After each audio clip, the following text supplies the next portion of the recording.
All right, hey, what's up, everybody? Mike Lindsley back with you for an ML Sports Take. It's all brought to you by our great friends at Empower Federal Credit Union, Rosie's Corner, and don't forget to shop local during these really tough times. If you're in and around Central New York, you got to get over to Rosie's Corner.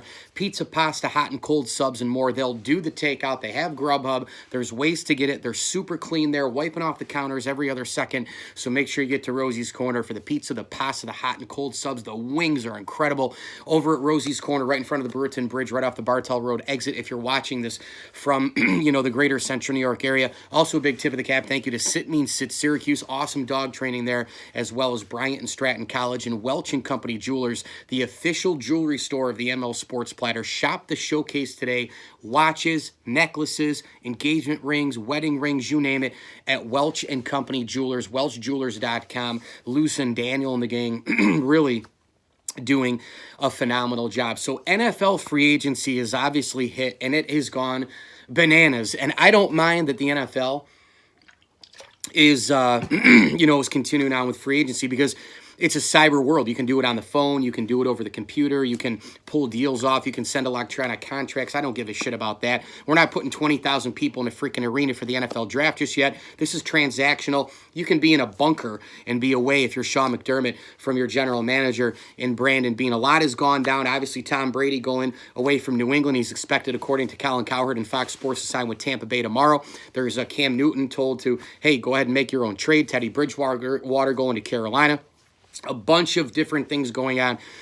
But for me and for my money and for obviously who I watch and who I love and who I support, by the way, I think this might be my favorite hooded sweatshirt, I'm going to talk on this video exclusively about Stefon Diggs going to the Buffalo Bills. There are immediate pros to this thing. I'm going to get through the cons first, just a couple of them, in terms of not necessarily what I think to be cons, but just what people out there are saying to be cons. Now, there is one con for me, and this is really the only one. It's, who is Stefon Diggs? Is this a guy who's going to throw temper tantrums in Buffalo? Is this going to be a guy who, when he has 2-3 straight games of not getting the ball 10 times, not getting targeted 15 times because John Brown's there or Cole Beasley's there or Dawson Knox is there, is he going to run over to the sidelines and start bitching and yelling and crying and being a little fucking baby? Is that who this guy is going to be? Or is he going to be the team player who Sean McDermott and Brandon Beane and Brian Dable need? Is he going to be the number one wideout? Is he going to be the leader of the pack with the wide receivers? That's the guy you need. There is a question mark there. He is a prima donna, wicked diva. John McMullen came on with me today, National NFL Insider. He covered the Vikings for a long time, and he said this is as much of a prima donna wide receiver, as much of a diva of a wide receiver as you'll see in the NFL. That doesn't sound great for me as a Buffalo Bills fan. But you have to believe that Brandon Beane and Sean McDermott crossed their T's, dotted their I's, and they're bringing Stefon Diggs in, and they have already put fair warning of this guy. We are building something special here. You're going to be the clear-cut number one, which you weren't in Minnesota. That was part of the problem there. You're going to get paid. You're going to have Josh Allen here to bomb the ball to you. Just come in here and be the best receiver you can be and buy into what we're telling you.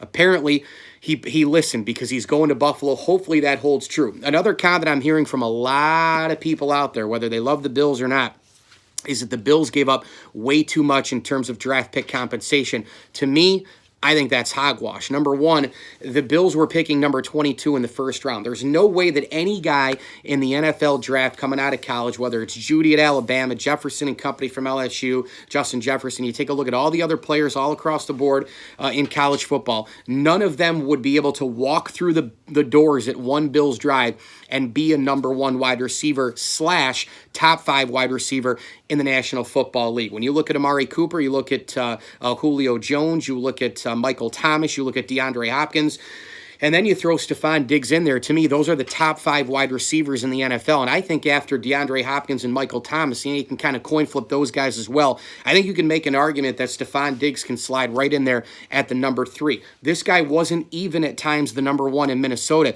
This guy was getting the football thrown to him in the last couple of years by Kirk Cousins, one of the most inconsistent, terrible big stage quarterbacks in the National Football League, and he still had ridiculous numbers the last 2 full seasons in the NFL. So those are some of the cons that you hear. But the draft pick compensation for me is fine. Now, look, DeAndre Hopkins was traded to the Arizona Cardinals in an absolute steal for the Cardinals. I mean, basically a bag of footballs. But that was a Bill O'Brien move. That was a stupid head coach who shouldn't be running GM operations, making a lot of moves and trading him and getting nothing back for him. That's a separate deal. That was just a total wash, a complete, absolute, astonishing move made by the Houston Texans. But if Hopkins were traded for fair value and he was traded by a smart franchise and a smart guy, they would have gotten back what the Bills basically had to give away for Stefon Diggs. The picks I don't care about. Not all of those picks were going to make the roster anyway. The first-round pick, as I said, that wide receiver is not going to be able to come in and be even equal to Stefon Diggs. And then all the other guys at the back end, to me, it just doesn't matter. The Bills also got a pick back. There's a couple picks that are in the 2021 draft. The Bills are still deep. They're still versatile. They spent a lot of cap money already, and they still have a lot left. And they're a very, very balanced team. And I don't think those picks are going to be a big deal. Now, as far as the pros, my God, I mean, how much time do we have here? It looks like 3 more minutes, so let's get at it. First of all, number one wide receiver. That is the number one thing is that Stefon Diggs is going to run through those doors. He's going to be Josh Allen's number one guy. Number two, it's just going to add depth to the wide receiver group and tight ends because he is a number one. Now, all of a sudden, John Brown becomes a number two. Cole Beasley becomes a number three. He's even more of a security blanket. Dawson Knox and company, they have way more depth, way more versatility. They're built up the middle. They're built on the outside. That helps immensely as well. The other big part, too, is that now there's no excuses for Josh Allen. He can let it go. I'm very, very, very worried, and this isn't a con necessarily. It could actually be a positive, but I need Sean McDermott and Brian Daboll to commit to today's NFL finally. I think maybe now that they have a number one wide receiver, they will. They have no other choice at this particular point. They brought in Stefon Diggs. They've got to let this thing loose. They cannot be a run-first team. You hear that all the time around NFL circles and national talk show hosts and pundits and analysts. Well, the Bills are still run first. Josh Allen goes back to throw. Can't find anybody, he runs. Hand it off to this guy, to that guy. They committed to Frank Gore when they shouldn't have. Devin Singletary was getting carries last year. In the playoff game, they were going to Frank Gore when they shouldn't have. You know, the Bills have got to get away from the run game like that. Now, it is a balance, of course, but you got to run 65-35. You got to be a 70-30 pass run team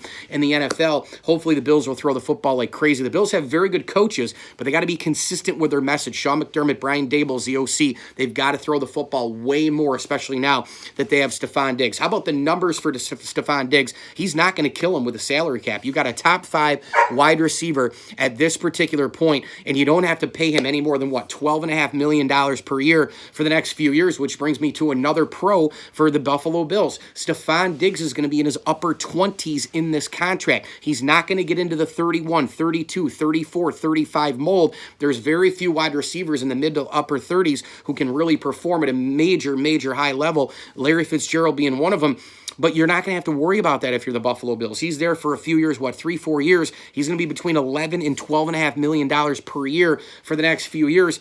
Until he's the age of 30, the Bills are getting a still young Stefon Diggs to add to this team. The other thing that this is a pro, if you're a Bills fan, you got to love this because the time is now. Tom Brady just left the division. I know the Dolphins are spending a ton of money and all that, but they still need a quarterback. The Bills are the favorite. The door is open to go take the division, to go host a playoff game, and to go win a playoff game for the first time since 1995. The Bills are going for it. Josh Allen also is in his rookie deal, and if he is the guy and you're going to build around him, the time is now. While you don't have to pay him because down the line you're going to have to give him huge money if you keep him because you do think he's the guy. Right now, you got to figure out if he is the guy by adding weapons around him. They've done it last year. Now, into free agency, they're doing it more by adding Stefon Diggs. Well, I'm Mike Lindsley. Thanks for watching me. 9 minutes with Mike Lindsley, Facebook, YouTube, and IGTV. Hit me on Twitter at Mike L Sports. This video brought to you by Empower Federal Credit Union, Hides of Liverpool, and our good friends at Bryant and Stratton College.